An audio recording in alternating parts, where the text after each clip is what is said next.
ఈ రోజు సత్తెనపల్లి నియోజకవర్గంలో మరియు సత్తెనపల్లి పట్టణంలో స్థానిక పోలేరమ్మ గుడి సెంటర్ గల శ్రీ వంగవీటి మోహన్ రంగా గారి విగ్రహానికి వారి వర్ధంతి సందర్భంగా మాజీ మంత్రివర్యులు మరియు స్థానిక శాసనసభ్యులు శ్రీ కన్నా లక్ష్మీనారాయణ గారు వారి వర్ధంతి నివాళులు తెలిపి అలాగే స్థానికులకు చీరల పంపిణీ కార్యక్రమం మరి పెద్ద ఎత్తున అన్నదాన కార్యక్రమాన్ని కూడా ప్రారంభించారు.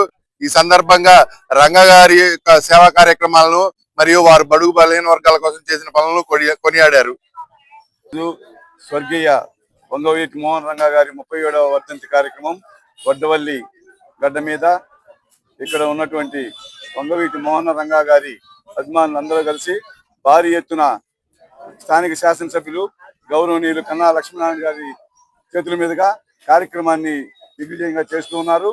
ముఖ్యంగా పేదల కోసం ఆయన ఏ ఆశయం కోసం అయితే పనిచేశారో వారి ఆశయ సాధన కోసం విశ్లేషించే స్థానిక యువత అంతా కూడా కలిసి ఇక్కడ ఉన్నటువంటి పేద మహిళలకి చీరలు అదేవిధంగా అన్ని వర్గాల కోసం కూడాను అన్నదానం కార్యక్రమాన్ని చేస్తా ఉన్నారు.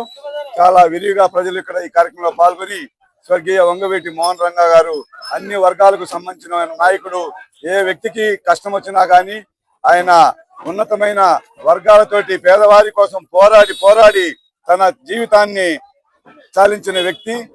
అలాంటి మహనీయుని వర్ధంతి కార్యక్రమాలు కానివ్వండి, జన్మదిన కార్యక్రమాలు కానివ్వండి, ఎన్ని చేసినా కానీ మనకి తృప్తి తీరదు. చరిత్ర ఉన్నంత కాలం, మానవ జాతి మనుగడ ఈ వ్యవస్థలో ఉన్నంత కాలం ఆయన కీర్తి అజరామరం. స్వర్గీయ వంగవీటి మోహన్ రంగా గారి అభిమానులుగా మేము గర్వించే విషయం కాబట్టి ఇలాంటి కార్యక్రమాలను మళ్ళీ మళ్ళీ చేస్తూ ఉంటాము అని చెప్పేసి తెలియజేసుకుంటూ, పేద వర్గాల కోసం ఏదైతే పాటుపడ్డాడో ఆయన ఆశయాలని పుణికిపుచ్చుకున్న మేము కూడా అదే ఆశయాల్ని చివరి కంట నిర్వర్తిస్తామని చెప్పేసి ఈ కార్యక్రమం సందర్భంగా తెలియజేసుకుంటూ ఇక్కడ ఇచ్చేసిన కార్యక్రమానికి చేసిన అందరికీ కూడా ధన్యవాదాలు తెలియజేసుకుంటున్నాము. జోహార్ వంగవీటి మోహన్ రంగా, జోహార్ వంగవీటి మోహన్ రంగా, అమర్ రహే వంగవీటి మోహన్ రంగా, అమర్ రహే వంగవీటి మోహన్ రంగా, అమర్ రహే వంగవీటి మోహన్ రంగా.